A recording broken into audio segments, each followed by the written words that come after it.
보통 사람들은 대증치료와 근원치료를 알고 치료를 받는 사람들이 있을까? 그러면 의학을 전공한 의사들은 대증치료와 근원치료를 알고 환자를 치료하고 있을까? 실상을 보면 의사들이나 보통 사람들이나 둘 다 대증치료와 근원치료를 모르는 경우가 99%이다. 의학을 가르치는 교육기관에서는 대증치료와 근원치료를 구분하는 방법론을 절대로 가르쳐 주지 않는다. 왜 그럴까?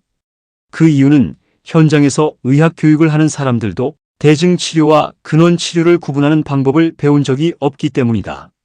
즉, 의료 교육을 담당하는 교육자들도 대증치료와 근원치료를 구분하지 못한다.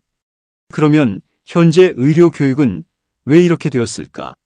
그 해답은 의료계를 돈으로 잡고 흔드는 돌팔이 약장사들의 전략 때문이다. 근원치료는 한 번의 투약으로 완치되고 대증치료는 최소한 수십 번의 투약을 요구하기 때문이다. 이는 자동으로 인간의 존엄성은 안중에도 없고 오직 돈에 환장한 돌팔이 약장사들을 대증치료로 몰게 한다. 그래서 돌팔이 약장사들은 처음부터 아예 근원치료와 대증치료를 구분하지 못하게 환자에게 약탈한 돈으로 의료교육 현장을 통제하고 있다. 이는 자동으로 의사들을 근원치료가 뭔지 대증치료가 뭔지를 모르게 만든다. 추가로 의학은 오직 자칭 최첨단 현대의학만 존재하는 것으로 착각하도록 교육을 받아왔고 언론을 통해서 그렇게 믿도록 강요받아왔기 때문이기도 하다. 그러면 근원치료는 뭐고 대증치료는 뭘까? 근원치료법은 병의 근원을 추적해서 병을 뿌리까지 뽑아버리는 치료법이다. 이는 자동으로 한 번의 치료로 병이 완치되게 한다. 이때는 자동으로 병원비가 아주 저렴해진다. 이는 자동으로 병들어 고통받는 인간의 존엄성은 안중에도 없고 오직 돈만 벌려는 돌팔이 약장사들이 싫어하는 치료법이다. 대증치료법은 병의 근원은 방치한 채 병이 만들어내는 증상만 치료하는 치료법이다. 이는 당뇨병 치료, 고혈압 치료, 고지혈증 치료, 암 치료, 기타 고질병 치료 등등이 대증치료법에 속한다.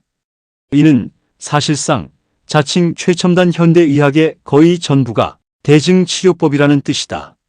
그래서 한번 당뇨에 걸리게 되면 죽는 순간까지 당뇨약을 먹어야 한다. 그래서 한번 고혈압에 걸리게 되면 죽는 순간까지 고혈압약을 먹어야 한다. 그래서 한번 고지혈증에 걸리게 되면 죽는 순간까지 고지혈증약을 먹어야 한다. 암도 마찬가지로 암의 근원은 방치한 채 암 수술을 했을 경우에도 생존하는 한 계속해서 약을 먹어야 한다. 문제는 여기서 끝나지 않는다. 대증치료를 하면서 방치한 병의 근원은 자동으로 차곡차곡 쌓여간다. 그러면 자동으로 증상은 시간이 지나면 지날수록 더욱더 크게 나타나게 된다.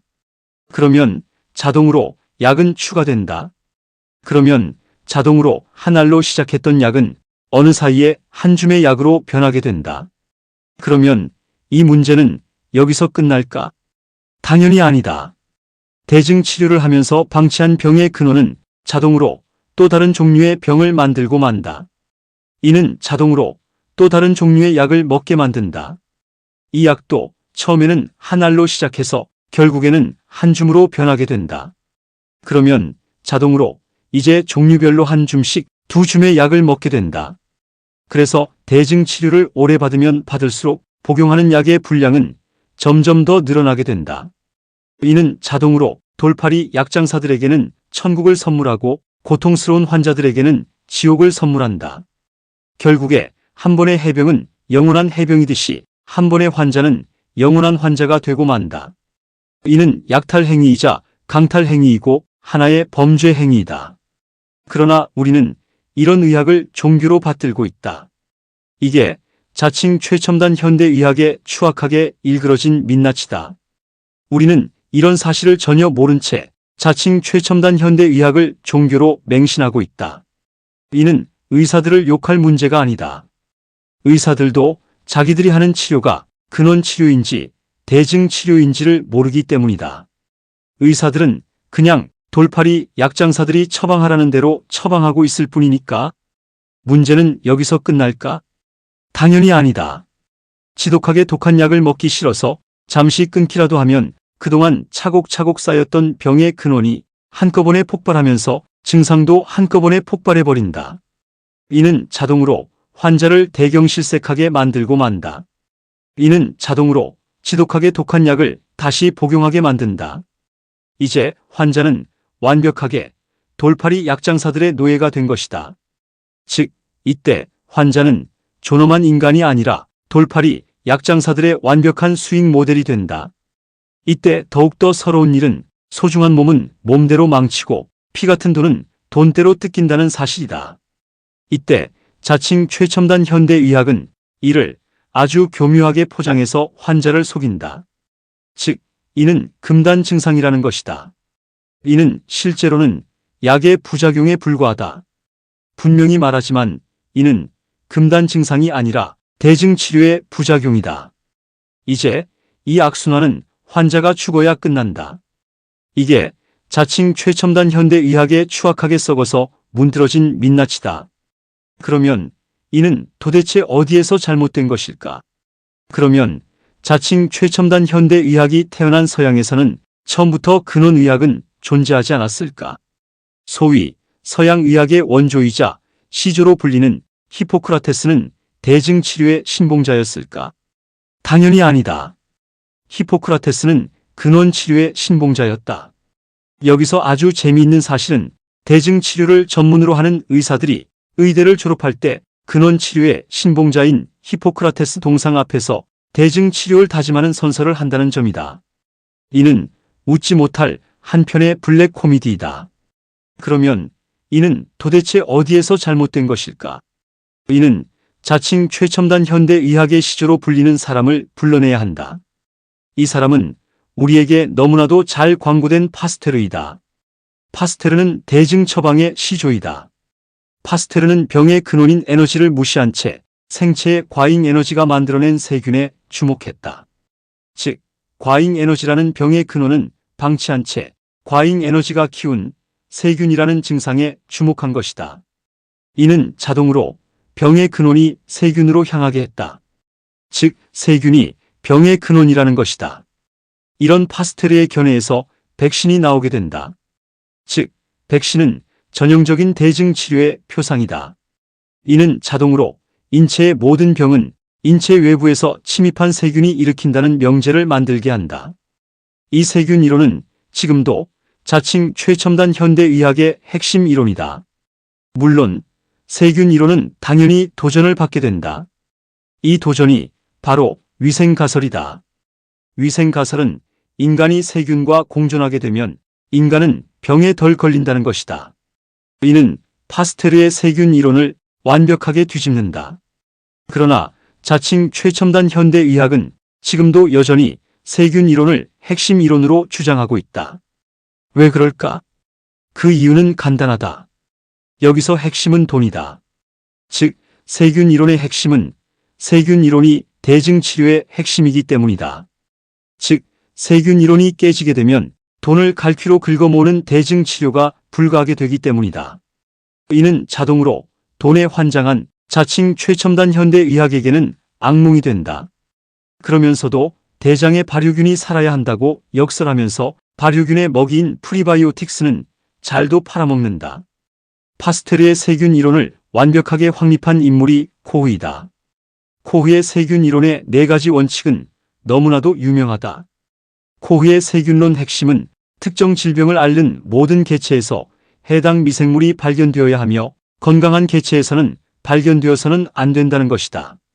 추가로 순수하게 배양된 미생물을 건강한 숙주에게 접종했을 때 숙주는 원래 질병과 동일한 증상을 나타내야 한다는 것이다. 이는 지금도 자칭 최첨단 현대의학의 핵심 이론이다. 이는 심각한 결점을 가지고 있는데도 불구하고 말이다. 콜레라나 장티푸스처럼 미생물을 보유하고 있지만 증상을 나타내지 않는 보균자가 존재한다는 사실은 세균론으로 증명이 불가하다. 또한 현대에는 단 하나의 미생물이 아닌 여러 미생물이나 환경 요인이 복합적으로 작용하여 발생하는 질병이 너무나 많다. 이는 자동으로 세균론의 폐기를 말해야 하지만 자칭 최첨단 현대의학은 지금도 세균론을 굳건히 고수하고 있다. 그 이유는 세균론이 만든 대증치료가 돈을 갈퀴로 긁어모으게 만들어주기 때문이다. 즉, 세균을 키우는 과잉 에너지는 방치한 채 세균만 때려잡으면 과잉 에너지가 해소되지 않는 한 자동으로 세균은 다시 기승을 부리게 되고 이어서 치료비를 갈취할 수 있게 된다. 이는 자동으로 인체가 과잉 에너지를 모두 중화할 때까지 세균을 때려잡는 대증치료가 계속되게 만든다. 이때 인체가 과잉 에너지를 중화하지 못하게 되거나 인체가 더욱더 산성화되어서 에너지 과잉이 더욱더 심해지게 되면 이때는 자동으로 세균의 준동은 엄청나게 심해진다. 이를 보고 자칭 최첨단 현대의학은 항생제 내성이라는 교묘하고 음흉한 용어를 만들어낸다. 이는 항생제 내성이 아니라 세균이 먹고 사는 에너지가 과잉일 뿐이다. 즉, 세균의 먹이가 많으니까 세균이 엄청나게 많이 몰려든 것이다. 이는 자동으로 더 교묘하게 대중을 속이는 용어를 만들어내게 한다. 이는 바로 항생제로 치료가 불가한 슈퍼박테리아이다. 이는 박테리아의 먹이가 너무나 풍부해서 항생제로는 이들을 모두 죽일 수 없을 때 발생한 일일 뿐이다. 즉, 항생제 내성도 없고 슈퍼박테리아도 없으며 실상은 박테리아를 키우는 에너지의 과잉만 존재할 뿐이다. 인체를 알칼리화해서 과잉 에너지만 중화해 주게 되면 깨끗이 끝날 문제를 가지고 대중을 속이기 위해서 야단 법석을 떨고 있다. 이는 범죄 행위이다. 이를 돌팔이 약장사 입장으로 보면 이는 대증치료에 꽂히며 이들에게는 돈의 천국을 선물하게 만든다. 대신에 환자에게 지옥을 선물하게 만든다. 즉, 환자는 몸은 몸대로 망치고 돈은 돈대로 뜯기는 것이다. 이것이 대중이 종교로 삼고 있는 자칭 최첨단 현대의학의 파렴치한 민낯이다. 이때 인체의 산성화 개념과 알칼리화 개념이 엄청나게 중요한 인자가 된다. 한의학에서는 인체가 앓는 모든 질병의 근원을 인체의 산성화로 본다. 그러면 인체의 산성화는 뭘까? 추가로 인체의 알칼리화는 뭘까? 이 문제는 상당히 긴 이야기라서 다음 영상으로 미룰 수밖에 없다. 다음에 나오는 짧은 영상은 지금까지 본 영상의 내용을 AI가 요약해서 만든 요약 영상이다. 대증치료와 근원치료는 많은 사람들이 모르는 개념인데 의사들도 대부분 잘 이해하지 못한다고 한다. 의료 교육에서는 이 두 가지 치료법을 구분하는 방법이 가르쳐지지 않아서 의사들도 대증치료에만 의존하게 된다. 근원치료는 병의 근원을 해결해 빠른 완치를 추구하고 대증치료는 증상만 다뤄 지속적인 약을 요구해서 환자에게 고통을 준다고 한다. 결국 대증치료는 약물을 늘려가게 하고 환자들은 영원히 약을 먹어야 하는 상황에 놓이게 되고 이는 의료계의 돈벌이 전략으로 여겨진다. 결론적으로 많은 사람들은 현대의학을 맹신하게 되지만 이는 의사들에게도 많은 부담이 되고 치료의 본질을 이해하지 못하게 만든다고 한다. 환자는 현대의학의 시스템에서 돌팔이 약장사들의 수익 모델이 되어버린 상황을 비판하고 있다. 의학의 부작용을 금단 증상으로 포장하고 있지만 이는 사실 대증치료의 부작용이라는 점을 강조하고 있다. 서양 의학의 시조라 불리는 히포크라테스는 근원치료의 신봉자였고 현대의학은 그와 정반대인 대증치료를 주장하는 아이러니를 지적한다. 파스테르와 코흐의 세균론은 현대의학의 핵심인데 이는 여러 질병의 단순한 해석에 그치고 많은 결점을 가지고 있다는 비판이 쏟아진다. 항생제 내성과 슈퍼박테리아라는 용어가 생긴 이유는 세균의 에너지가 과잉해서 그렇지 실제로는 문제의 본질을 드러내지 못하고 있다는 비판을 하고 있다. 대중이 속고 있는 상황은 범죄 행위로 이는 환자에게 지옥과 같은 결과를 초래하고 일부에게는 돈의 천국을 만들어준다. 자칭 최첨단 현대의학의 실체를 드러내며 한의학에서는 모든 질병의 원인을 인체의 산성화로 본다. 인체의 산성화와 알칼리화에 대한 설명은 긴 이야기라서 다음 영상에서 다룰 예정이다. 지금까지 말한 내용에 관한 정보는 네이버 카페 DJO 동양의철학 연구소 사이트를 참고하면 된다. 지금까지 내용이 쓸만했다면 구독을 꾹꾹 눌러주시고 알람 설정까지 해주시면 감사하겠습니다. 그리고 좋아요는 보너스겠지요. 그럼 다음 영상에서 뵐까요?